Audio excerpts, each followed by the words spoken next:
Why does this Jim Valvano speech about never giving up inspire me so much? Because it's my whole life. It's what I've had to do millions and millions of times, but at least thousands of times. Why does this speech matter so much? Because I have important things. Family, Chiefs, my dog Bo, and Amy are the most important things in life. I never got the gifts of being good at school. I was diagnosed with a learning disability when I was around 5 years old.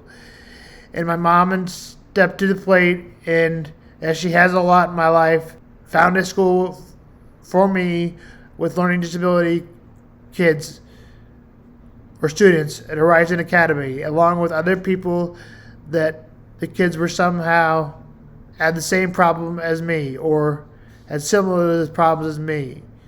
I will forever remember that I didn't tie my shoes on until I was 8 years old.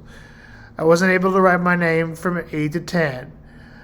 I was the best walker in the United States with my shoes untied and walking with them untied. I still am today. I have always had terrible handwriting and always had some anxiety and some traumatic events that happened in high school and also happened in elementary school and many other events. And when I was 5 years old in elementary school, a kid was mean to me there. In high school, it got even worse that they developed some of the memories to me in high school, saying something, including teachers saying stuff. By that time, I knew I was going to have to work harder and harder until I was going to have to work harder and harder to be successful in school. And that was already known, as I couldn't write my name and was trying hard to write my name and trying hard to tie my shoes. I knew that I was going to have to work harder and harder and harder. Of course, this guy named Father Wilson had said some things to me. Although he is dead, I'm sure he would love to take some of those words back. But I now forgive him. He was also a very good person to me, and at that time, he treated me like a son, even though he had his own faults. And now I remember what he said, and once I did, he didn't mean as much to me, but his intentions were good. And that's important to me in life. I've made mistakes, whether small or big things. Life was always hard for me, and still is. There is no way I would think that I would be diagnosed with serious mental illness and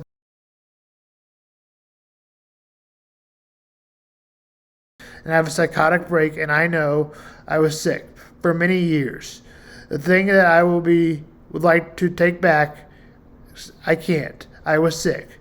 So I've learned to fight even harder through those times. And now I'm healthier than ever in my life. I believe since I was 17 or 16, I'm more healthy than I was then. But at times in my life, I have thought the worst of the worst. Suicide. I remember my values of never give up. And these things have led to my life of my values of never giving up. I never dreamed of being as healthy as I am today.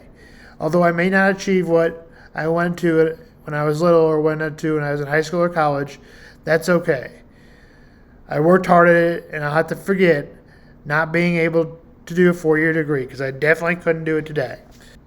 Some of the strategies that I have used to never give up are doing my podcast all the time, are running fast in a mile, and running every day that I can. I have to take some breaks. Even my trainer tells me to do that. And for my psychologist, to my counselors, to everyone else, I thank them for helping me work hard.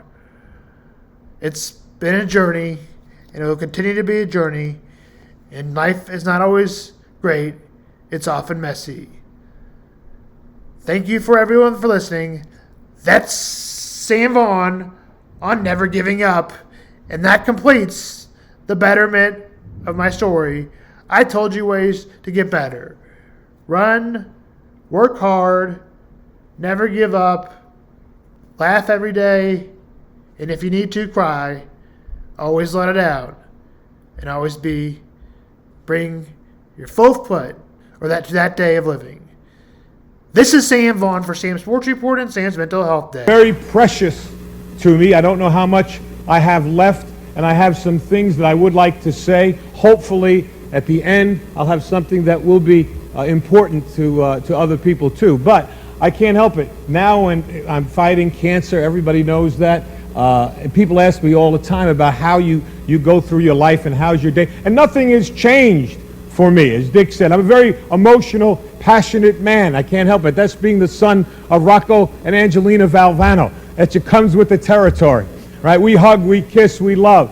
And when people say to me, how do you get through life or each day, it's the same thing. To me, there are three things we all should do every day. If we do this every day of our life, you're going to have, what a wonderful, number one is laugh.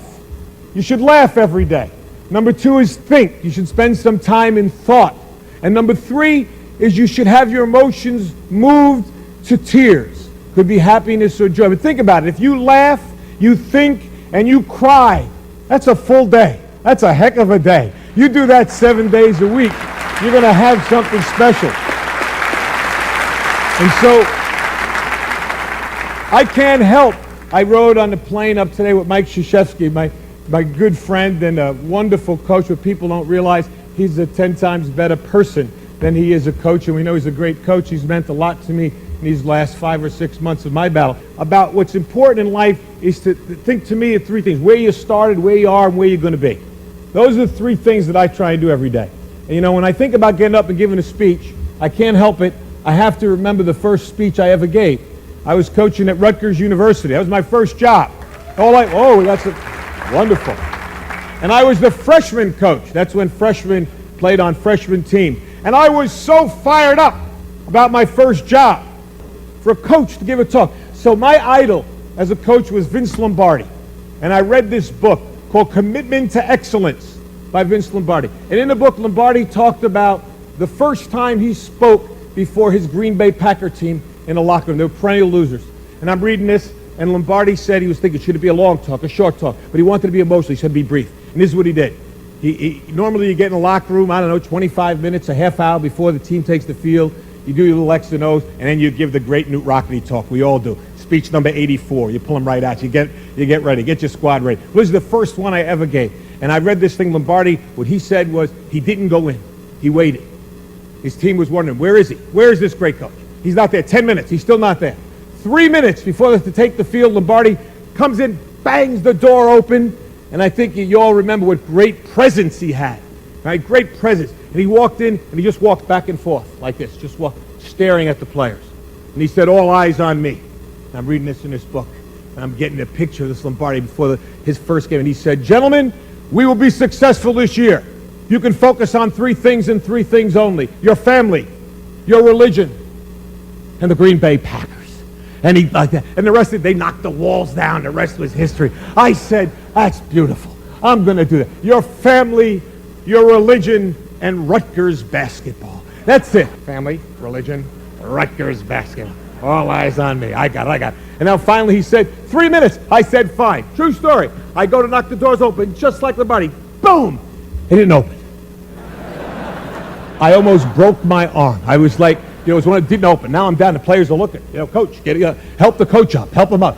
And now I did like Lombardi. I walked back and forth, right? And I was going like that with my arm, get the feeling back in it.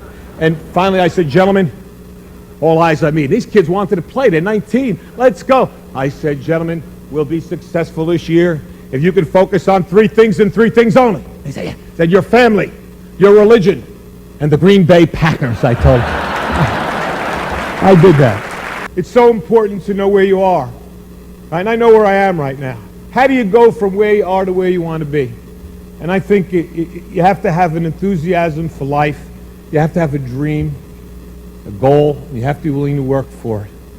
And that screen is flashing up there 30 seconds like I care about that screen right now, huh?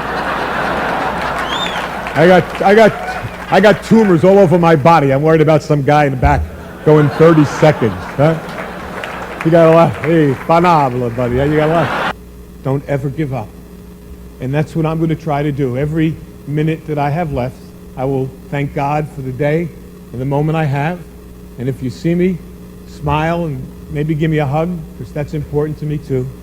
But try, if you can, to support, whether it's AIDS or the Cancer Foundation, so that someone else might survive, might prosper, and might actually be cured of this dreaded disease. And I'm going to work as hard as I can, for cancer research, and hopefully maybe we'll have some cures and some breakthroughs. And I'd like to think I'm going to fight my brains out to be back here again next year for the Arthur Ashe recipient. I want to give it next year. I know I've got to go. I've got to go, and I've got one last thing. I've said it before, and I'm going to say it again. Cancer can take away all my physical abilities. It cannot touch my mind, it cannot touch my heart, and it cannot touch my soul. And those three things are going to carry on forever. I thank you, and God bless you all.